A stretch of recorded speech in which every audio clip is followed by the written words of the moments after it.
Oke, Assalamualaikum warahmatullahi wabarakatuh. Bertemu kembali dengan saya, pengajar teknik pengolahan audio video di kelas 12 jurusan multimedia SMK ini 1 Kota Serang. Kali ini kita masuk ke bab 2, teknik pengambilan gambar produksi. Di awal kita sudah mengetahui alur multimedia mulai dari praproduksi, produksi dan pasca produksi.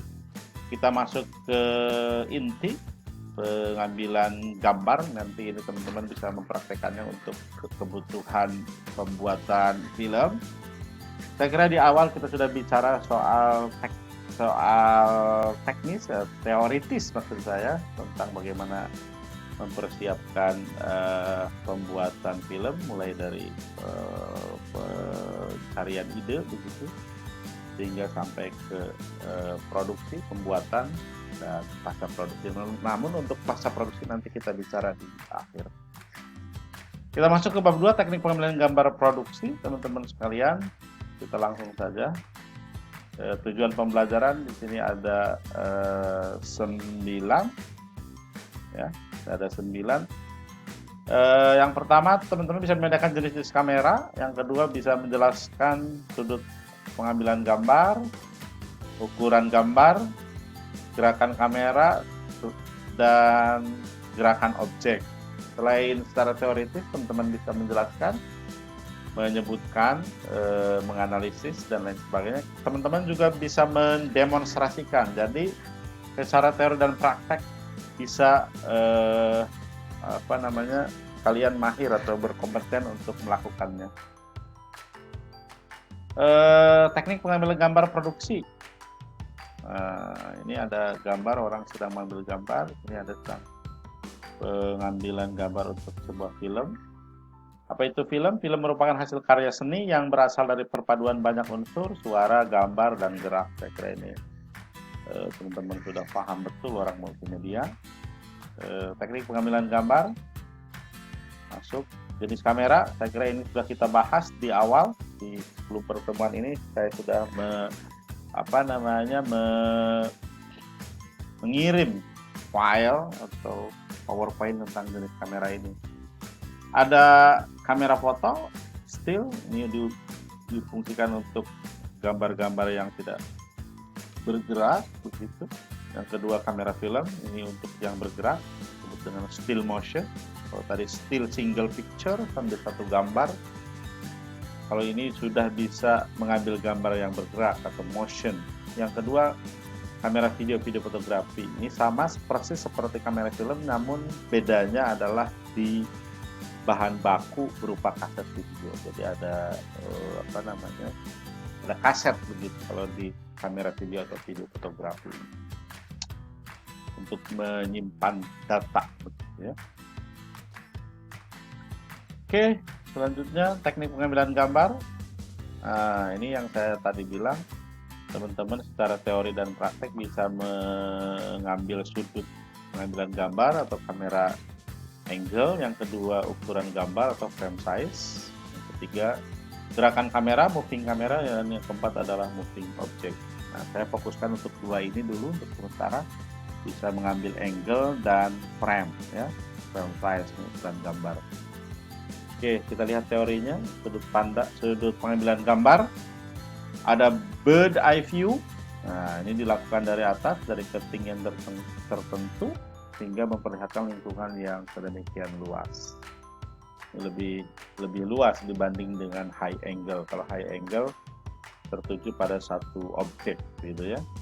Sama pengambilan gambarnya dari atas, ya, dari atas objek. Pengambilan gambar seperti ini memiliki arti dramatik, yaitu kecil atau kerdil. Kalau ini langsung dari di atas objek, ini pengambilan gambarnya dari atas, dari ketinggian tertentu, lebih lebih luas begitu. Yang ketiga, low angle, dari bawah. Ini ya, pengambilan objeknya dari bawah, fungsinya untuk keagungan atau kejayaan, kebalikan dari high angle tadi. Kemudian ada eye level, sejajar mata, memperlihatkan pandangan mata seorang yang lagi berdiri. Ada lagi prop, prox ini pengambilan gambar sejajar dengan permukaan setempat. Nah, kalau ini sejajaran dengan permukaan objeknya, seolah-olah berdasarkan objek yang sangat besar, jadi kelihatannya menjadi besar.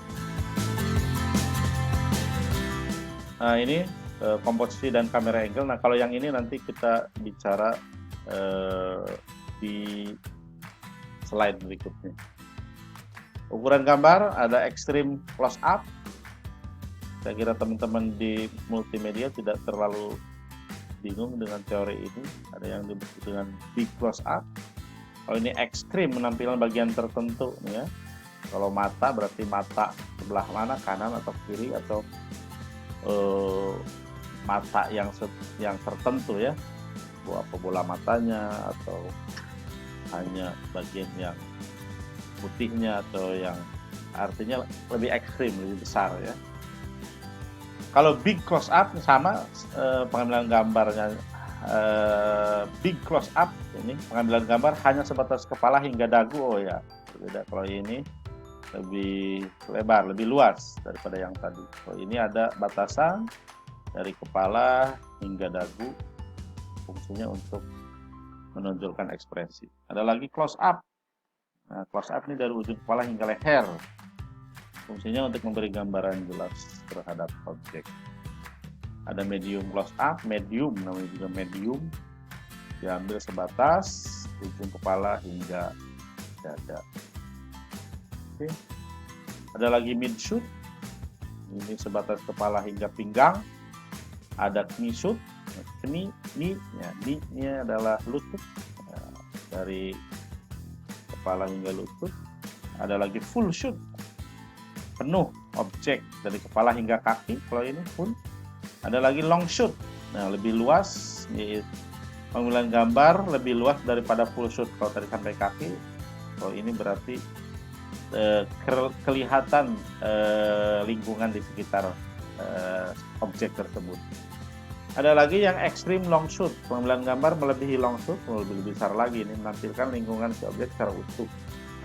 Jadi terlihat lingkungan yang berada di objek tersebut lebih luas dari long shoot. Oke, tipenya yang tadi, saya kira yang tadi ini yang tadi tipe offshoot dari pengambilan gambar, close up, middle close up, middle shoot, dan long shoot. Long shoot terlihat gambar semuanya tuh, lingkungannya terlihat. Kalau middle sampai ini sampai paha, close up dari atas kepala ya dada dan lain sebagainya. Saya kira ini teori nanti bisa dianalisis,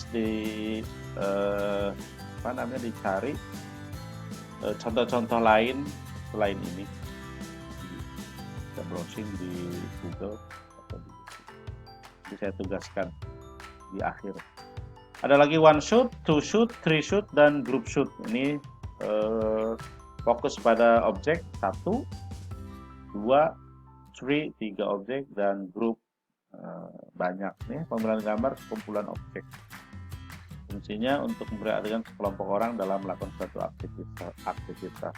Kalau di sekolah mungkin grupnya itu kelas, begitu bisa dibatasi oleh kelas. Kalau 3 itu lebih sedikit lagi, terbatas pada 3 orang. Oke, kita lanjut. Gerakan kamera, ini ada zooming, zoom, bisa zooming in atau out, ini tergantung lensa kameranya mendekat atau menjauh. Kalau mendekat berarti in, kalau menjauh berarti out. Ada panning itu gerakan dari tengah ke kanan atau ke kiri. Saya kira tidak terlalu asing bagi teman-teman. Ada tilting, kalau tilting gerakan atas bawah, up ke atas, down ke atas. Kalau dolly ini gerakan maju mundur, tapi bukan kameranya yang maju mundur, adalah tripod yang sudah pakai roda. Saya kira teman-teman secara praktis sudah biasa ini mengambil gambar seperti ini.